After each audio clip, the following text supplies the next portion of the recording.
33 000 travailleurs temporaires au Canada vont obtenir leur résident permanent le plus vite que prévu. Pas de nouvelles demandes, pas de formules, ils sont déjà dans le système. IRCC accélère leur dossier. 3 600 ont déjà reçu leur RP en janvier et en février, pour ceux qui le savent déjà. Mais les amis, il y a un piège. Ce programme-là, c'est pas pour tout le monde. Et les Canadiens sont en colère. Et voici pourquoi. Alors, très cher, avant de comprendre l'In Canada Workers Initiative, il faut comprendre le problème. Le Canada a trop de résidents temporaires. En 2022, seulement, c'était... Si tu es travailleur temporaire au Canada et que tu as déjà fait une demande de RP, écoute bien ceci. IRCC vient d'annoncer qu'ils accélèrent 33 000 dossiers. Tu pourrais être concerné. Voici comment le savoir. C'était l'explosion totale. Je vous dis l'explosion totale. Des centaines de milliers d'étudiants internationaux et de travailleurs étrangers sont arrivés. Les loyers ont augmenté. Les services étaient débordés et l'opinion publique s'est retournée. Résultat, le gouvernement a imposé des cibles. Réduire la part des résidents temporaires à moins de 5% de la population d'ici fin 2027. Mais il y a un problème.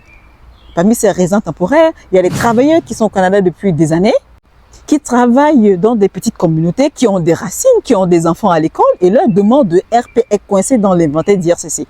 Parfois depuis 2 ou 3 ans. Le gouvernement ne peut pas les déporter. Ils sont légitimes et puis c'est normal et il ne peut pas les ignorer. L'inventaire est trop gros. Donc, il fait la seule chose logique, c'est accélérer. Leçon numéro 1. Voici comment ça marche. l'In Canada Workers Initiative est un programme ponctuel annoncé dans le budget 2025. Mais quel est son but en fait? Son but, c'est d'accélérer la transition jusqu'à 33 000 travailleurs temporaires vers la résidence permanente en 2026 et 2027. 20 000 en 2026 et le reste en 2027. Comment ça va se passer? Comment ils vont le faire? Comment ils vont procéder? Restez avec moi. La réponse est simple, tout simplement en piochant dans les demandes existantes. Oh yes. Alors, les travailleurs éligibles ont déjà fait une demande de RP à travers un programme provincial ou fédéral. IRCC accélère le traitement de leur dossier. Le point important que vous devez savoir, c'est que les candidats n'ont rien à faire. Pas de nouvelles demandes, pas de formulaire supplémentaire. Si tu es éligible, IRCC traite ton dossier le plus vite. Et c'est tout. Vous allez me poser la question de savoir et les résultats. Entre le 1er janvier et le 28 février 2026, 3 600 travailleurs ont déjà obtenu leur RP sous cette initiative. 3 600 en 2 mois. Mais les amis, le programme marche. Donc, cela veut dire que d'ici la fin d'année, il y a beaucoup plus de personnes qui vont recevoir leur RP. Voilà. Leçon numéro 2. Voici les 5 critères d'éligibilité. Critère numéro 1. Tu dois être titulaire de permis de travail au Canada. Pas étudiant, pas un visiteur, j'ai bien dit un travailleur. Critère numéro 2, tu dois avoir déjà fait une demande de RP à travers un programme admissible. Il y en a plusieurs. Tu as le programme des candidats des provinces, le programme de l'Atlantique Immigration, le programme ou les programmes pilotes communautaires, les programmes pilotes pour les aides familiaux ou le pilote agroalimentaire. Ça, ce sont les différents types de programmes. Critère numéro 3. Tu dois vivre dans une petite communauté ou une communauté rurale depuis au moins 2 ans. Les amis, c'est crucial. C'est ciblé. Si vous essayez de voir, c'est ciblé. Ce programme cible les régions. Pas Montréal, pas Toronto, pas Vancouver. Les petites villes, les zones rurales. Donc, quand vous venez au Canada et qu'on vous demande quelle est la ville où vous voulez partir, ne dites pas je vais aller au Québec.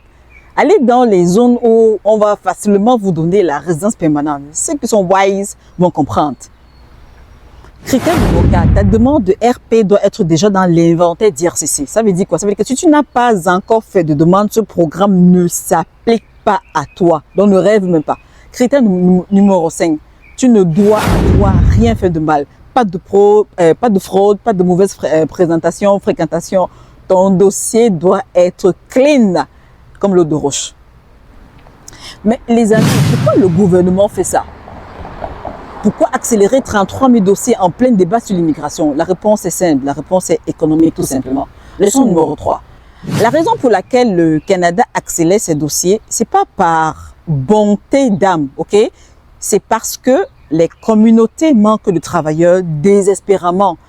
Les hôpitaux ruraux n'ont pas assez d'infirmiers. Les fermes n'ont pas assez de travailleurs agricoles. Les usines de transformation n'ont pas assez d'employés, ok? Et quand un travailleur temporaire n'a pas sa RP, vous êtes de mèche avec moi. Il est instable, il peut partir, il peut être renvoyé, donc il ne s'investit pas dans la communauté. Par conséquent, il n'achète pas de maison. Mais pourquoi il achèterait une maison s'il n'a pas tout ça? Donc, c'est l'une des raisons pour laquelle le gouvernement cible ces zones pour envoyer les gens là-bas. OK? Voilà. Il ne met pas ses enfants dans les écoles locales à long terme. Parce qu'il sait qu'il peut partir, bien qu'il pourrait partir à n'importe quel moment. La RP, les amis, c'est la stabilité. Et la stabilité, c'est bon pour l'économie. La stabilité, c'est bon pour l'économie. C'est pour ça que le ministre Lena Metley-Diab dit « On fournit la certitude et la stabilité nécessaires pour maintenir et développer les économies locales dynamiques. » En clair, ça veut dire quoi? Ça veut dire qu'on te donne ta RP pour que tu restes et que tu travailles dans les régions. Pas pour que tu partes à Montréal, ni à Toronto, ni à Vancouver. Est-ce que là, je parle français? Là, vous m'avez bien compris, n'est-ce pas? Voilà. Question numéro 4. Je vais être honnête avec vous. Ce programme est controversé. J'ai lu sur Reddit, les threads sur cette annonce a reçu, le thread sur cette annonce a reçu 334 upvotes et 335 commentaires. Donc, le commentaire le plus poignant que j'ai lu, ou le plus populaire, c'est 619 upvotes, c'est temporé, lol. Donc, quelqu'un a écrit temporé, donc beaucoup de gens ont commenté là-dessus. En clair, les Canadiens disent que temporaire ne veut plus rien dire. D'autres commentaires disent que c'est un programme politique, déguisé, que le gouvernement fait passer de l'immigration économique pour quelque chose qui révèle de la politique. Ça, c'est ce que les gens disent. Et le commentaire le plus poignant, les amis, 18 upvotes, c'est quelqu'un qui dit « J'ai un travailleur étranger dans mon équipe. Il est talentueux, il est bien payé. Et je ne peux même pas l'aider à obtenir une prolongation de permis ou de résidence permanente. Qu'est-ce que je fais? Par conséquent, je paie une personne qualifiée. Mais Tim Hortons peut garder ses travailleurs.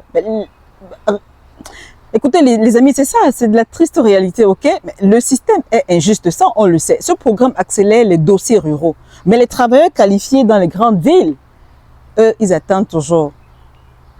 Parce qu'on préfère donner du privilège à ceux qui sont dans les régions. Leçon numéro 5. Il faut être clair sur ce que le programme ne fait pas. Point numéro 1. Le programme ne crée pas de nouvelles places. Donc, c'est un programme ponctuel, une seule fois. Après 2027, là, c'est fini, c'est terminé, il n'y aura plus rien. Point numéro 2. Il n'aide pas les travailleurs qui n'ont pas encore fait leur demande. Donc, si tu es travailleur temporaire et que tu n'as pas de demande de RP en cours, ce programme ne t'aide pas et ce programme ne s'applique pas à toi. Point numéro 3. Il ne s'applique pas aux grandes villes, Montréal, Toronto, Vancouver, dont les plus grandes communautés d'immigrants au Canada là sont exclues. Point numéro 4. Il ne s'applique pas aux étudiants internationaux, seulement les travailleurs, seulement les travailleurs. Point numéro 5. Il ne remplace pas les tirages Express Entry. Si tu es dans le pôle Express Entry, ce programme ne t'affecte pas, d'accord? Point numéro 6. Il ne règle pas les problèmes de fond. Le système d'immigration est trop lent pour tout le monde. Donc, cher ami, c'est un pansement sur une jambe cassée. Ça aide 33 000 personnes. Mais il y a des centaines et des milliers de personnes qui attendent encore leur résidence permanente.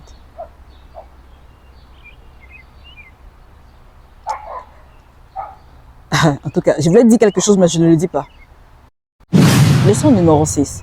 Si tu n'es pas éligible à ce programme, voici les alternatives. Alternative numéro 1, entrée express. Les tirages francophones continuent. Donc, si tu parles français, ton avantage est massif. 114 points de plus que les candidats unilingues anglais. Alternative numéro 2, les programmes provinciaux. Le PNP reste la voie la plus accessible, surtout dans les provinces atlantiques et les prairies. Alternative numéro 3, le PEC est encore ouvert. Ok, donc il est ouvert, il aime réouvert. Donc si tu es au Québec, prépare-toi simplement. Alternative numéro 4, le programme des aides familiaux. Si tu travailles comme caregiver, il y a des programmes spécifiques pour toi. Alternative numéro 5, le parrainage familial. Donc si tu as un conjoint ou un parent canadien, explore cette option. Les amis, il y a toujours un chemin, il y a toujours un chemin. Même si celui-là n'est pas pour toi, il y a toujours un chemin. Il faut juste bien chercher, il faut bien checker. Tu vas trouver quelque chose, comme on dit chez moi, tu vas trouver chaussure à ton pied. Alors, quelles sont les solutions qu'on peut apporter ici? Je vous donne 4 actions à faire. Point numéro 1, vérifie si tu es éligible. Ok? Les 5 critères sont dans la vidéo. Si tu les remplis tous, vérifie ton statut sur le site d'IRCC. Point numéro 2, si tu es éligible, ne fais rien de plus. IRCC traite ton dossier automatiquement. Mais assure-toi que tes informations sont à jour. Et quand je parle d'informations à jour, je parle de l'adresse, je parle de l'emploi, je parle de la famille. Point numéro 3, si tu n'es pas éligible, ne désespère pas. Ce n'est pas la fin du monde. Explore les 5 alternatives que je viens de mentionner. Il y a du chemin pour tout le monde. Point numéro 4, méfie-toi des arnaqueurs. Méfie-toi des arnaqueurs. Ce programme est gratuit. Tu ne payes rien. Ok? Donc, si quelqu'un te demande de l'argent pour accélérer ta demande, c'est que c'est de la fraude. Et là, tu as le droit de le signaler. Alors, c'est ça la vérité. Le Canada accélère 33 000 résidences permanentes pour les travailleurs en région rurale. C'est bien pour eux. Nous devons nous réjouir. Quand c'est beau, il faut dire que c'est bon. Ok? Il ne faut pas toujours rester aigri comme ça. Ok? Mais pour des centaines de milliers d'autres, les travailleurs qualifiés en ville, les étudiants et ceux qui attendent depuis des années, le système est toujours oscillant. Il faut attendre. Donc, ce programme est une bonne nouvelle, mais partielle. Ok, c'est pas une solution complète, elle est partielle. Mais si tu es éligible, profites-en. C'est rare que le gouvernement t'accélère ton dossier gratuitement, c'est très rare. Donc, si tu veux savoir si tu es éligible, si tu as besoin d'aide pour explorer tes alternatives, tu sais quoi faire. Je ne cesserai de le répéter. Remplis le formulaire d'accompagnement gratuit sur mon site web. Le lien est toujours dans la description. Alors, pour ceux qui me suivent pour la première fois, ici, on parle des réalités de l'immigration au Canada. On parle vrai, pas pour décourager, d'accord? Mais pour ouvrir les yeux. N'hésitez pas de vous abonner. Avant de partir, répondez à ces 6 questions simples pour voir si vous avez suivi toute la vidéo. Question numéro 1. Quel est l'objectif principal de l'IN Canada Workers Initiative? Tic, tac, tic, tac. Question numéro 2. Quel est l'avantage ou quel avantage en point possède un candidat francophone dans le bassin Express Entry par rapport à un unilingue anglais? Tic-tac, tic-tac, tic-tac, tic-tac. Question numéro 3. Dans quel budget fédéral ce programme a-t-il été initialement annoncé? Tic-tac, tic-tac, tic-tac. Question numéro 4. Quelle est... Comment je vais formuler ça? Quelle est l'alternative recommandée pour un travailleur qualifié vivant dans une grande ville? Tic-tac, tic-tac, tic-tac. Question numéro 5. Quelle action un travailleur éligible doit-il entreprendre auprès de l'IRCC? Tic-tac, tic-tac, tic-tac. Question numéro 6. Dans quelle région les programmes provinciaux restent-ils plus accessibles selon ma vidéo? Tic-tac, tic-tac, tic-tac. Toutes les réponses se trouvent dans la vidéo. Alors, ce que moi je vous demande de faire, c'est de liker, c'est de partager la vidéo et appuyer sur le bouton booster en bas. Les amis, entre-temps, on se retrouve très vite. À très bientôt. Bye!